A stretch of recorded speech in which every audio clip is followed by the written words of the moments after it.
Hey,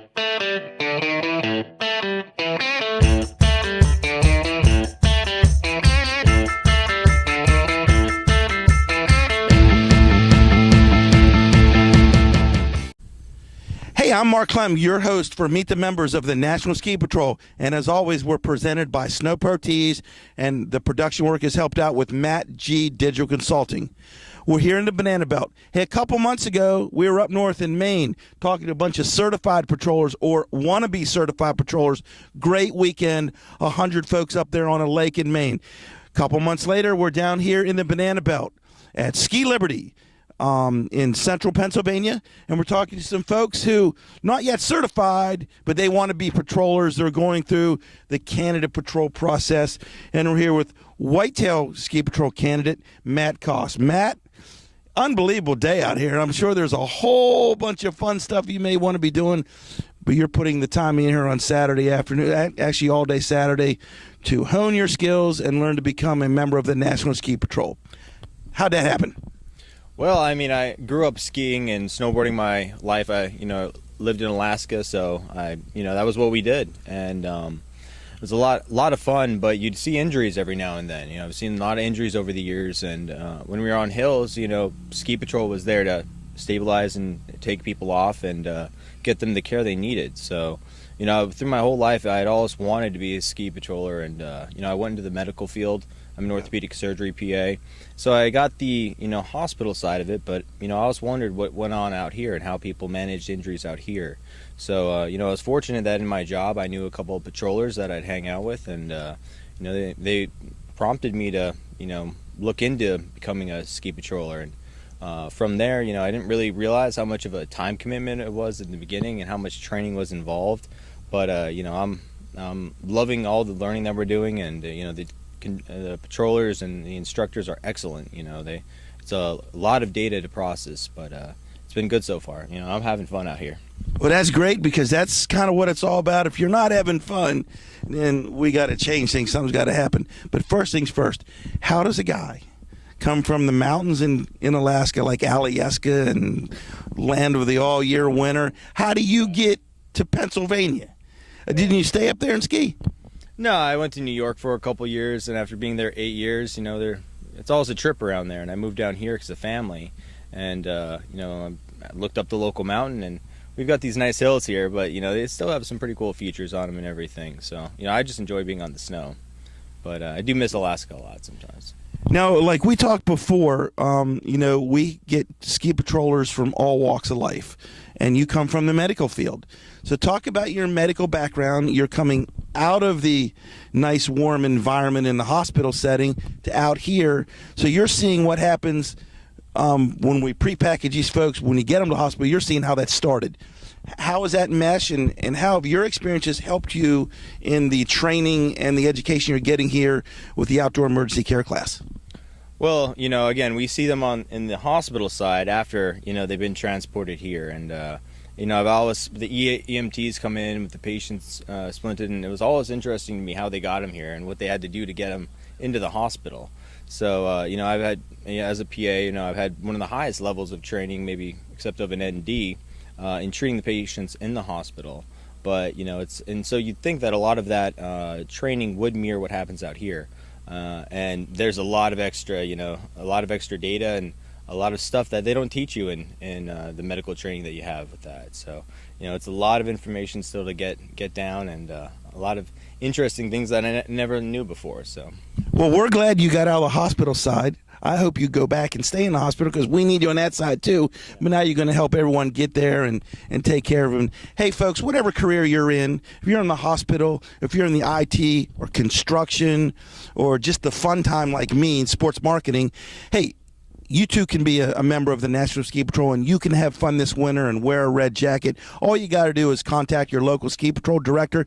Hey, if they're not in because it's still summer and they're waiting and are on vacation or at the beach for a little while until the snow comes, just log on to www.nsp.org. And the folks out of Lakewood, Colorado at our national office will have no problems in steering you in the right direction and getting you started. But first, Matt, you're a snowboarder. I'm a skier. Yeah. A lot of guys snowboard. But you know what? There's not that friction anymore between snowboarders and skiers because we always have a good time. any problems you see, any difficulties you see transitioning, using the skills on the mountain on a snowboard as opposed to skis?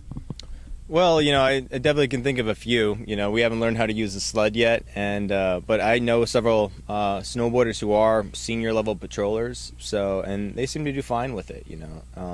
Imagine there will be difficulties. You're strapped into a board instead of being able to move your planks around, so you don't have poles. But I imagine people have a way to overcome those difficulties. So. Yeah. Well, there's a lot of good guys over at Whitetail, because that's where I ski patrolled for a long time, and Doug Rice and those guys are out there. But you got to connect with a guy named J.D. Reinhardt. He's a pro patroller on a snowboard, and he'll get you going in the right direction downhill instead of falling down the hill.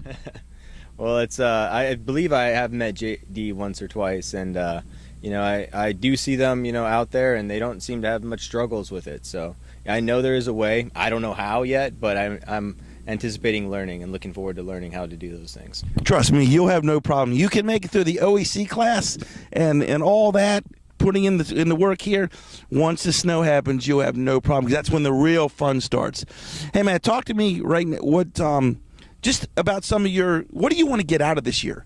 I mean, I know you want to get the red jacket and pass and become a regular patroller, but any goals you set, any sights you set, like, I want to accomplish this, and then maybe next year I want to accomplish this.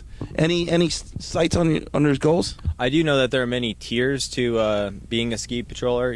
Getting certified and then becoming a senior level patroller. And again, I don't know what those entail. I've heard it's a lot. But, I'm having a lot of fun doing this, and I really enjoy it. I just enjoy being on the snow, and, helping people, too, is a big part of it. We don't do what we do here if we don't get something out of that. So it is nice. And, again, the training here is amazing. The instructors are amazing. They go over stuff if you don't have it. They go over all that information that you need and make sure you have it. So. There are several layers to become a ski patroller. There's a basic patroller, which you'll a candidate, and then a basic, and then a senior level, and then a certified. Hey, John Kane, I was up at your house on the lake. I think I'm going to go through the certified program. You heard it right here and right now. That's my official announcement, the certified program next. But, Matt, you know what? If you want to take a little bit of advice, just focus on one day at a time. Get through the class here. We have a wealth of instructors here. You're getting the very best with Steve Soboleski and Rick Meager and all those guys here today. Hey, they know. They've been there. Just listen to those guys, and they'll steer you in the right direction.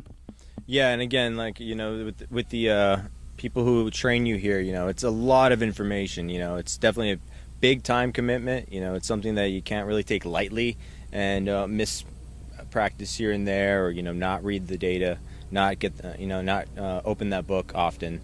So I don't think I knew that going into it. They tell you that, but you don't really get an idea of how much information you're gonna have to matriculate. And but then after, you have fun when you're here. I might not like getting up at 5 in the morning and drive here, but once I am here, I really do enjoy it. So, and that, I'm sure, will translate into the hill, and it'll be fun. I'm looking forward to it. Just one thing, when you get frustrated and you're going, you know what, I'm kind of tired. I had to get up at 5 again this morning. Hey, think snow, my man. You know what? A few short months. Think snow, because we'll be out there, and that's when the real fun starts. That's when you get your hands in the sled, you're skiing down the mountain, but all the stuff will start to fall into place. Do you feel that happen now that you're outside? 100%. I mean, when you're in the classroom for the first couple months, and there isn't the snow there, you're not doing a lot of hands-on stuff. You're learning, and that's interesting too. But the more you get into it, and if you just stick with it, I see people. I heard people talking, about how the classroom was. Not the enjoyment that they thought they'd get out of it, but if you stick with it, and if you do the work to actually get the information down, it just gets more and more fun. So, and I've heard that said about becoming a patroller too. So, well, I can tell you what, it's a ton of fun, and you'll have even more fun you're having now. Hey, folks, meet the members of the National Ski Patrol. Has a heck of a lot of fun coming to your mountain, and we'll be either in your backyard or near your backyard all winter long. So, hey, stay tuned. But I'd like to thank Matt. Matt, thanks for coming out. Thanks for going through the program. And again, like I tell everyone, I'm going to come back. I'm going to come over to Whitetail, and it's going to be snowing. I'm going to look you up, and we're going to take a couple runs. Is that fair? Looking forward to it. Absolutely. You may I ski. You may outride me, but I'll be on your tails. Put on some skis too. One thing I've been looking to doing is also certifying on skis too. So the more the better. We love to have you out there. And again, thank you for coming out. Thank you for becoming a ski patroller, but more importantly, stay focused and have fun. Hey, folks, Mark Clem for another episode of Meet the Members of the National Ski Patrol. We're here in the Banana Belt, but we're going to be up north in a little while. Thanksgiving weekend, we're going to be at the World Cup. We're going to talk to some great patrollers up there. Hey, it's a great season. We're right on the fringe. Again, stay tuned for another edition of Meet the Members of the National Ski Patrol.